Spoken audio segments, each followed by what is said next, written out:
Bienvenidos a la sesión número 7 de Design Thinking. El día de hoy vamos a revisar información relacionada a la tercera fase de Design Thinking. Hoy hablaremos sobre la generación de la idea, ¿ok? Generación de la idea de negocio. Para desarrollar esta sesión, donde vamos a tocar la tercera fase de Design Thinking, recuerda que previamente a esto ya hemos revisado información de la fase número 1 del proceso de empatía. Hemos pasado por la fase número 2, en la cual hemos podido ya definir e identificar el principal problema a atender por parte del cliente. Así que nuestro trabajo en la sesión de hoy, la sesión 7, y en la próxima sesión, en la sesión número 8, va a estar orientado a la generación de ideas de las cuales vamos a elegir la más viable o probablemente conectemos más de una idea para entregar una respuesta o un resultado que pueda trasladarse finalmente a un prototipo de bien o servicio, el cual será sometido nuevamente a prueba con un pivote o testeo y pueda corroborarse el hecho de que hemos trabajado de manera exitosa todo este proceso o procedimiento. Para empezar, ¿qué es lo que vamos a ver en la generación de la idea? Si bien es cierto, de momento ya tenemos identificado el principal problema que vamos a atender, ya tenemos de manera clara definido ese problema, lo tenemos mapeado con todas las herramientas que hemos visto en la segunda fase. Lo que tenemos que hacer ahora es convertir una idea de negocio en una oportunidad de negocio escalable y recurrente. ¿De qué forma? Debemos ahora poner toda nuestra actividad, manos a la obra, en base a generar la idea puntual y precisa que me va a ayudar a resolver el problema que tiene este potencial cliente. ¿Y cómo lo vamos a hacer o de qué forma se va a trabajar esto? Una herramienta que podrías utilizar es una bastante ya conocida, el famoso brainstorming o lluvia de ideas. ¿En qué se basa el brainstorming? Todas las ideas que puedan surgir relacionadas a la identificación de problema deben ser planteadas de manera gráfica. ¿Cómo que de manera gráfica, profesor? Ya habíamos mencionado antes esto, ¿no? Mientras más visual, mejor. Por ende, debes presentarlo de manera gráfica. ¿Cómo hacer una lluvia de ideas general y completa sobre la forma en la que podría resolver ese problema? Algo similar a lo que vimos en la sesión anterior, cuando hablamos del mapa de empatía, donde no tenía una estructura definida, una estructura base como punto de partida, sucede exactamente lo mismo en la generación de la idea de negocio.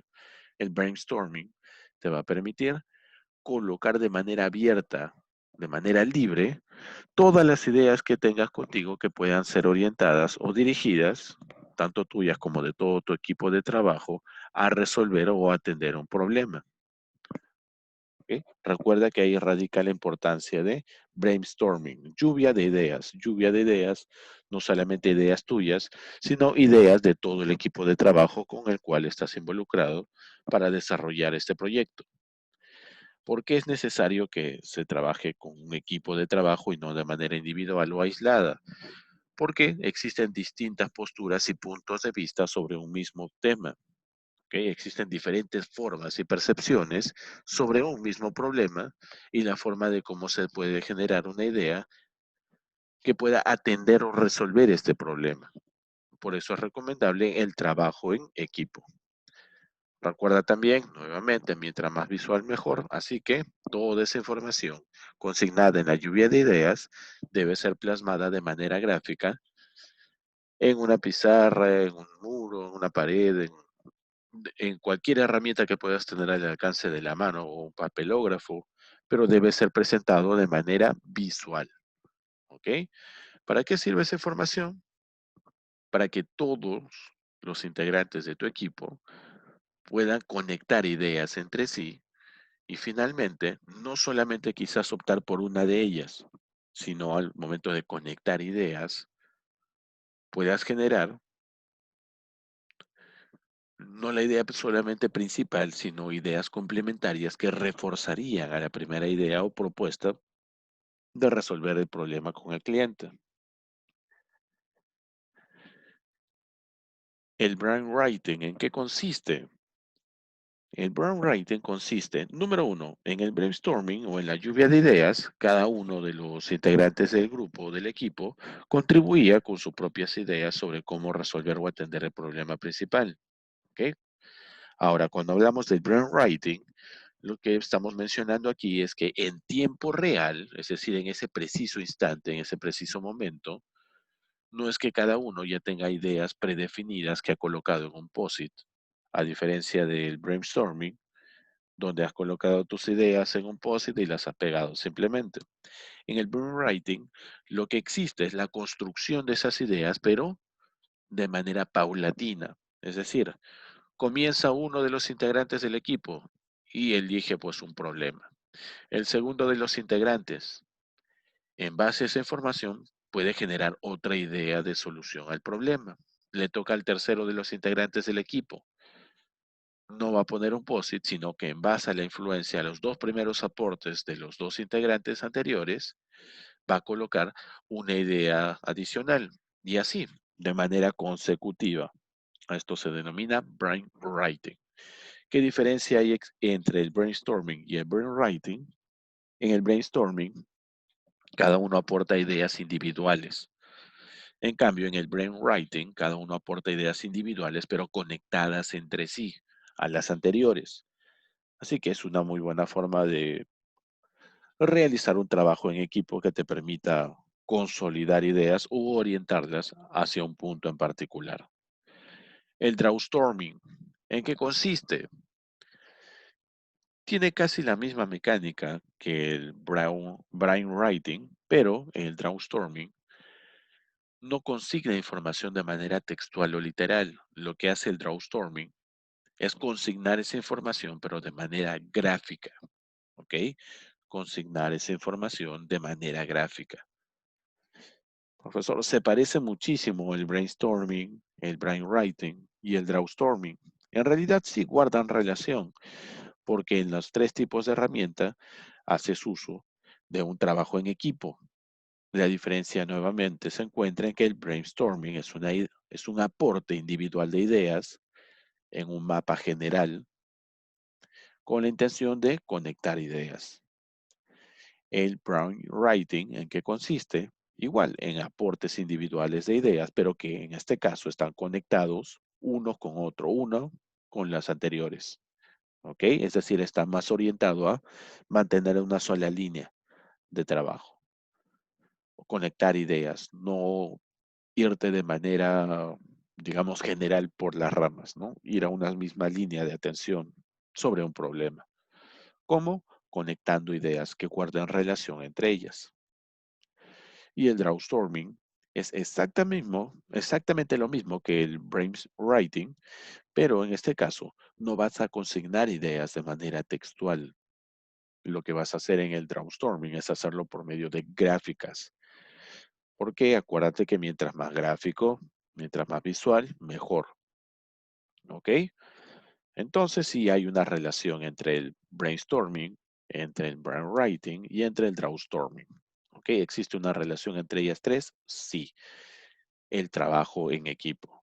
Pero la ejecución de ese trabajo sí es diferenciada. En el brainstorming, el trabajo se ejecuta en base a ideas aisladas que se consignan en una sola presentación, con la intención de simplemente conectar ideas de manera visual, ver toda la lluvia de ideas e intentar conectar algunas de ellas. En el brainwriting se construye en ese momento cada uno de los aportes de ideas por parte de cada miembro del equipo, pero de manera ordenada y tomando como referencia las ideas anteriores. Por ende, es un trabajo mucho más organizado u orientado a un resultado en particular. Pero eso sí, no son infalibles, ¿no? Cada uno de ellos tiene su propio margen de error. Y en el drawstorming es exactamente lo mismo que el brainwriting, solamente que en el drawstorming los aportes se construyen de manera gráfica. Los aportes se constituyen de manera gráfica. Otras herramientas que también podemos utilizar en la generación de ideas vendrían a ser, por ejemplo, la matriz 2x2. ¿En qué consiste la matriz 2x2? La matriz 2 por 2 está representada por 4 cuadrantes. ¿Ok? 4 cuadrantes. Es similar a un plano cartesiano. La matriz 2 por 2 está representada por 4 cuadrantes. ¿Ok? Donde para crear esos cuadrantes hemos tenido que utilizar dos variables. En este caso, se está utilizando la matriz 2 por 2 para evaluar transportes para un viaje largo. ¿Y cuáles son las variables que se están utilizando? Comodidad versus costo. ¿Ok? Comodidad versus costo o inversión por la prestación de este servicio. Vamos a tener un sentido positivo y un sentido negativo de cada una de esas dos variables. Como te dije, similar a un plano cartesiano. ¿Ok? Similar a un plano cartesiano. Vas a cruzar información de dos variables. Cada variable va a tener un sentido positivo y uno negativo. ¿Ok? Uno de mayor impacto y uno de menor impacto. Obviamente los que son de mayor impacto van a ir en dirección hacia arriba cuando tengas la variable vertical y hacia la derecha si tienes la variable en orientación horizontal. ¿Qué es lo que estamos evaluando en este ejemplo? El transporte para un viaje largo. Voy a evaluar las variables de comodidad y las variables de costo. Número uno, lo que voy a hacer es identificar medios de transporte en base a comodidad. Hacia el lado izquierdo, desde la bicicleta, el autobús, una motocicleta y el barco. Menos cómodas, ¿no? Y hacia el lado derecho tendré mayor comodidad.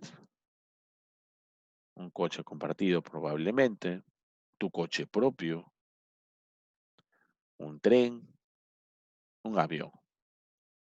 Muy bien, hacia el lado izquierdo, la primera variable en este caso, que es comodidad, ha sido evaluada en un aspecto y sentido positivo y negativo.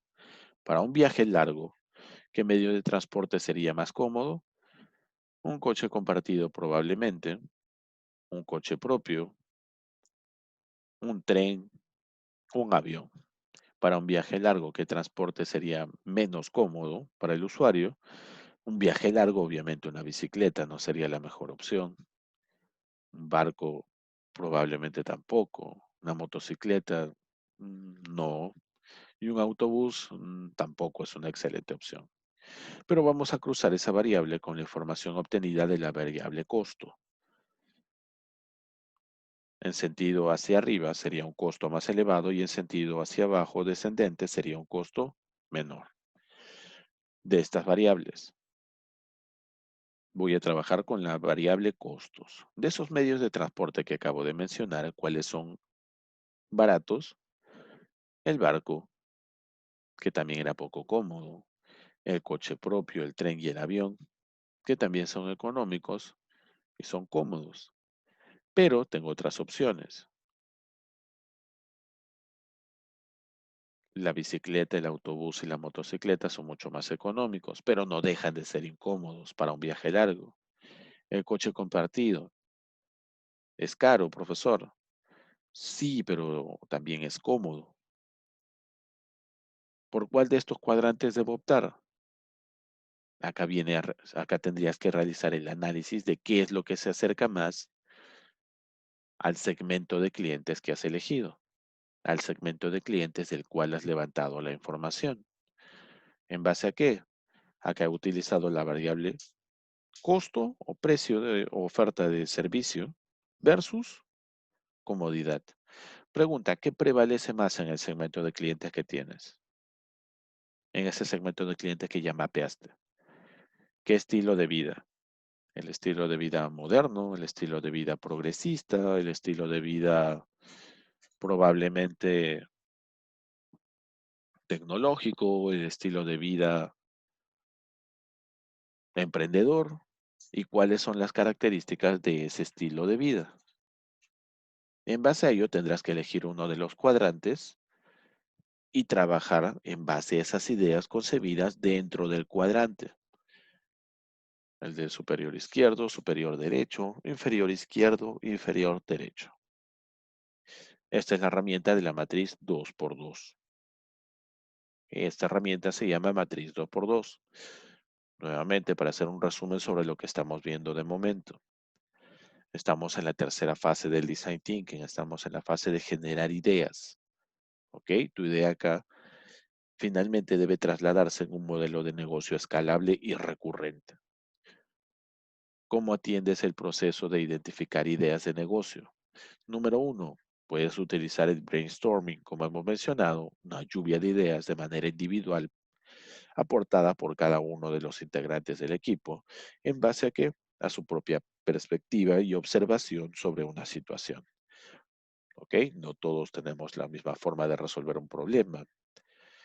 Existen muchas veces pensamientos disruptivos, ideas disruptivas que rompen con la estructura clásica de causa-efecto. ¿Ok? Lo ideal es justamente encontrar esas ideas disruptivas. Otra herramienta, el brainwriting. ¿En qué consiste el brainwriting?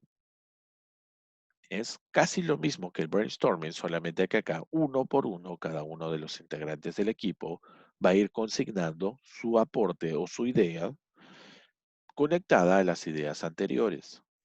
¿Ok? A cada uno no, acá cada uno trabaja de manera individual, pero conectando ideas entre sí.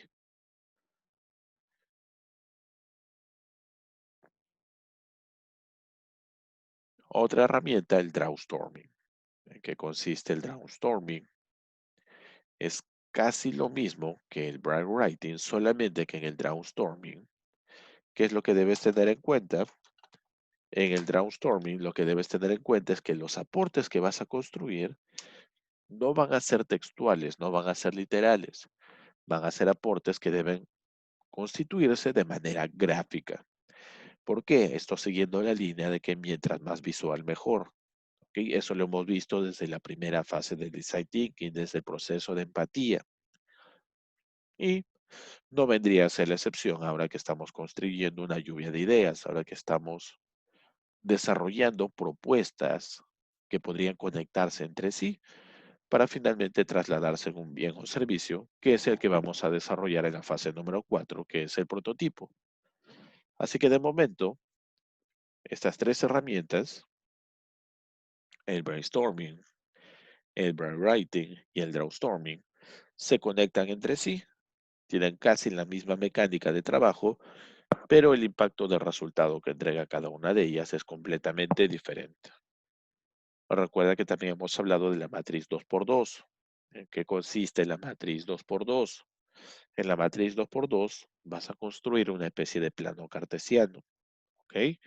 Donde vas a tener dos variables que se cruzan para poder realizar la creación de cuatro cuadrantes. Esas dos variables deben ser las que, entre comillas, tú identificas que tienen mayor impacto sobre el segmento de clientes, ¿ok? En este caso, ambas variables que se van a cruzar deben tener un sentido positivo y un sentido negativo, ¿ok? Mientras más se aproximen hacia arriba o hacia la derecha, el sentido es positivo. Mientras más se aproximen a la parte inferior o al lado izquierdo, va a ser un impacto negativo. Esta información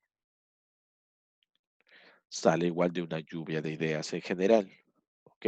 Identificando ideas cómodas y baratas en el cuadrante superior izquierdo, ideas cómodas y baratas, mucho más, menos baratas, identificando ideas más baratas y más cómodas en el cuadrante superior derecho, ideas menos baratas y más cómodas en el cuadrante inferior derecho. Finalmente, una vez que mapeas tus ideas en los cuatro cuadrantes, el detalle está en tomar una decisión por cuál de estos cuadrantes te vas a orientar. ¿Y cómo tomas esa decisión? Para tomar esa decisión, vuelves a la persona con la que has hecho el proceso de empatía y empiezas a describir el segmento de cliente al que pertenece. ¿Ok? Todas las variables de segmento de cliente. Por ejemplo, en tema de sexo masculino, femenino, estado civil, de repente tiene relevancia o no, ubicación geográfica, probablemente nivel socioeconómico, el estilo de vida, etcétera. Pero el principal punto que te va a ayudar a definir cuál de los cuadrantes es sobre el cual vas a trabajar y vas a tomar esas ideas, uno de esos principales puntos es el estilo de vida del cliente. ¿Ok? Muchos piensan que es el nivel socioeconómico, pero eso es falso. Porque los clientes en la actualidad no compran costos, no compran precio. ¿Ok? Acuérdate de eso. Difícilmente compran costo o compran precio. Compran, entre comillas, tendencia, moda y diferenciación. Por ende, este tipo de rasgos o características va a verse reflejado dentro del estilo de vida que posee este cliente. Estilos de vida, tiene 6 estilos de vida, de los cuales tendrás que elegir uno para vincularlo al cuadrante en el cual vayas a ejercer mayor grado de influencia para identificar esa idea de negocio. Esta herramienta se llama matriz 2x2 y puedes cruzar cualquier tipo de variable. Revisemos algunas preguntas. ¿Cuál es la herramienta que permite desarrollar una lluvia de ideas por medio de gráficos? Lluvia de ideas por medio de gráficos. En este caso, tenemos al Drawstorming, así es, por medio de gráficos. ¿Qué herramienta permite desarrollar un análisis de variables con cuadrantes? Exactamente con 4 cuadrantes. Lo acabamos de ver. Vendría a ser la matriz de 2x2. Tercera pregunta. ¿El brainstorming debe ser libre o dirigido a un punto en particular? El brainstorming, acuérdate, debe ser libre. ¿Ok? El brainstorming debe ser libre, es el aporte de construcción de ideas individuales por cada uno de los integrantes del equipo, desde su propia perspectiva. Es decir, mientras más disruptiva la idea, mejor. ¿Dónde es orientado cuando hablamos del brainwriting? ¿Ok? Porque acá prácticamente estás condicionado a que tu aporte o tu idea vaya conectada con las anteriores. La matriz 2x2 evalúa respuestas positivas o negativas o evalúa gradualidad. Evalúa respuestas positivas o negativas o gradualidad. Evalúa gradualidad. Las respuestas no son positivas o negativas. ¿Ok? En un 100%. Pueden ser negativas, pero tienen un nivel de gradualidad sobre el cual puedes trabajar, con un moldeamiento, una mejora, una nueva versión sobre el bien o servicio que pretendes desarrollar. ¿Ok? Recuerda que la matriz 2x2 evalúa respuestas positivas o negativas, no necesariamente. ¿Qué evalúa? Gradualidad. Y finalmente, la fase de generación de ideas es la tercera fase del design thinking. Acá creo que sí coincidimos en que es la tercera fase del design thinking. ¿Ok? Esta es la tercera fase del design thinking. Hasta acá, solamente hemos visto herramientas en la primera parte de generación de la idea de negocio. En la sesión 8 vamos a revisar la segunda parte de generación de ideas de negocio. Y veremos algunas herramientas adicionales para generar la idea de negocio, en particular una para emprendimiento, una cuando partes absolutamente desde cero. Ha sido todo por la sesión 7. Nos vemos en la sesión número 8.